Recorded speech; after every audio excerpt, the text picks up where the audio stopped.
I think a man has a duty to his last name. I think we carry the last name. We have a duty to our last name. I am a Tate. I am my father's son. The reason my father is discussed so heavily is because of my monumental success. I keep him alive via my success. I would love to think my son does the same thing. They will talk about my son in a way where they're so interested in his life path that I must be discussed by extension, and then I live forever. So I have a duty to Tate. I have a duty to my last name. I must perform. And even as a man today, you're waking up, you want to load up a porn website. You should have respect for your last name. You should sit and say, is this who I am? Is this what I do? Well, you have no dignity? Well, I have too much dignity for that shit. And a lot of these men have no dignity, no self-respect.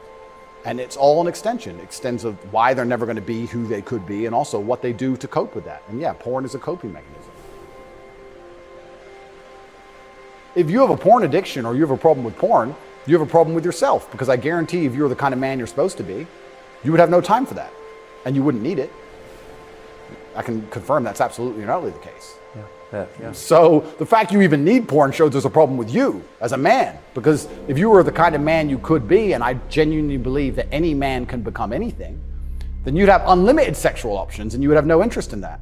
I think that if you are black, white, Asian, I think if you stand up, self-respect, work hard, try your best, turn up on time, firm handshake, don't make excuses for anything, don't look for an easy way out, no matter what your skin color is, in America or England or any other Western nation, I think you can be extremely successful.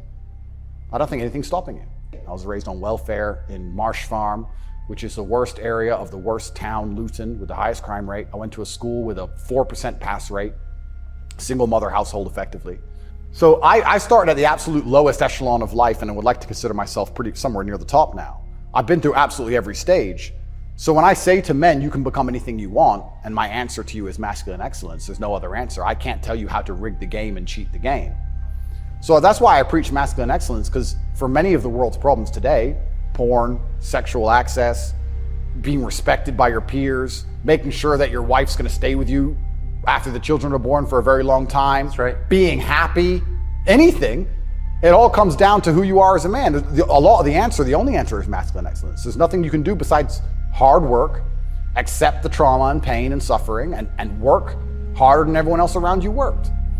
And that's why porn's a problem. So I will genuinely say to any man out there who finds himself loading up that website, go take a look in the mirror and realize why no one wants to fuck you. Work out why and do something about it. Absolute and utter self-accountability. This is something that's also missing. I take accountability for everything in my life. Even going to jail, although it was unfair, although it's a matrix attack, although it's garbage, it was my fault. I sat there and go, what did I do wrong? How can I learn from this? Where is my part to play in this? What did I do? Because my actions are what I have the most control over. I have self-accountability for everything. If a woman doesn't want to sleep with me, I don't sit and say, women are this way, society's that way. I just sit and say, okay, why? What can I change? So any man who's loading up porn needs to go have a long conversation in the mirror and realize that he's not desirable or as desirable as he should be or could be.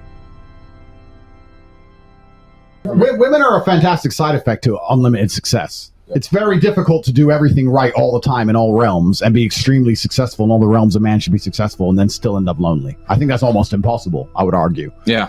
It's basically almost impossible. Like, I have to try very hard to Aikido chicks away from me. It's not the opposite. And you also have to understand, man, I say this to people all the time and people laugh when I say it. I say, if you're watching this podcast as a man, when this finishes, when you've done the push-ups Tiggs told you to do, go look in the mirror and ask yourself a very simple question. If I was a girl, would I sleep with me? And the answer is probably no. Yep. Whose fault is that? Yep. You, because she has all the choices in the world. She can choose anybody she wants. Why would she choose you? Are you really that funny and interesting and unique? Are your life stories really that cool? Tell me something you've done that no other man's ever done. Tell me something about you that's genuinely unique. And this is where a lot of my message gets confused, and especially MSM and everyone who attacks me and all this garbage. I've been told like I talk quite pessimistically, but I try and explain to men, if you want to stand out, if you want to be different, if you want to be the kind of man who can talk about himself in a way and be discussed by females in a way that other men can't be discussed, you need to go through some bullshit. You're never going to become interesting and unique and the kind of man that can't be replicated through all the happy things in your life. You can't just go to the fucking circus and eat popcorn and come out and be a G. You're a G when you've suffered. That's the reality of it. Every single man you meet who people respect, both men and women, usually has a story that makes you think, ooh, I wouldn't want to be that guy. Ouch, that would have hurt. Yep. That was difficult. And so when you tell me something like, oh, I lost 115 grand in crypto, I actually think that's a very soft story. Fine. But what have you at least learned from that? Can you at least tell the story in a compendious and interesting way? Can you even sit down and tell somebody that story in a way which is engaging enough for them to listen to you? Do you at least have a joke out of it? Most men can't even tell a story in a funny way, bro. Something will happen to them. They can't even repeat it in a way they don't want to listen to. What was the point of losing your money if you can't even tell anybody around the fucking table with some drinks and be fun about it? So what's the lessons here? You're boring. You can't talk. You're a dork.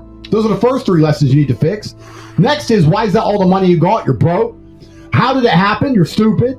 You have a whole bunch of lessons you need to internalize, and that event could be the best event that ever happened to you to change you as a man to become the kind of person who doesn't give a shit about $115,000. Find some difficult shit to do, because that gets away a lot of the anxiety that you carry around in your body. A lot of difficult things make regular life less difficult. And that sounds so simplistic, but particularly physically difficult things.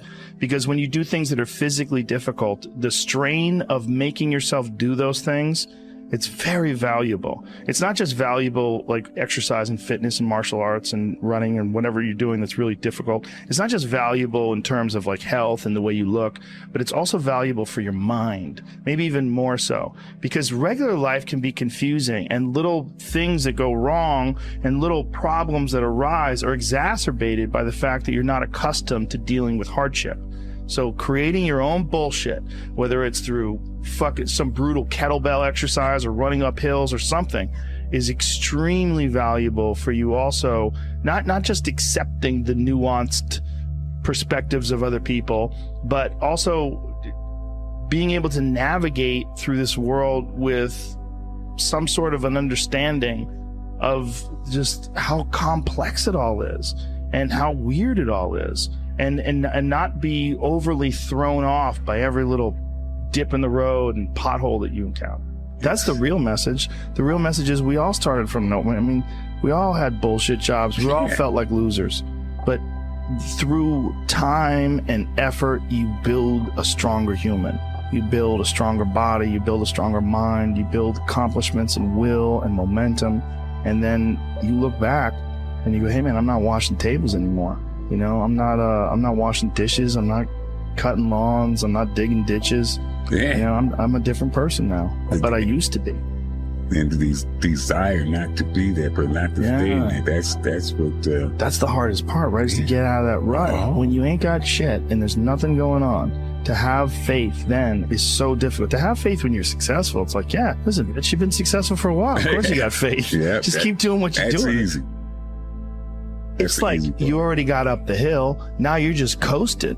You know, you're just rolling down the hill. Everything's great. The hard part is getting up that fucking hill, especially if you got a dad you're hiding from, especially if you feel like you're a loser or you never really had anything in your life that you could look back on and say, hey, I was really good at that. You know, and there's a lot of people out there listening to this. There's so many people that are in that starting point. Like the people that come up to you and say, I don't know what to do. What should I do? How do I do it? Yeah. How do I get going? You're going to have to figure it out, one foot in front of the other. You're going to have to find a thing and keep working at it and get better at it. That's one of the things that I like so much about martial arts.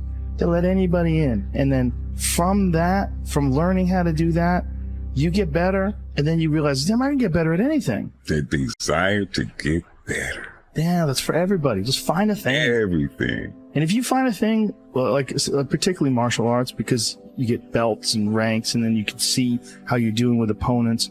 But if you could just find a thing and work hard at that thing, you'll realize through that thing that you can get good at anything with time and effort. Pick a thing. Pick a thing. Whatever the thing calls to you, whatever calls to you.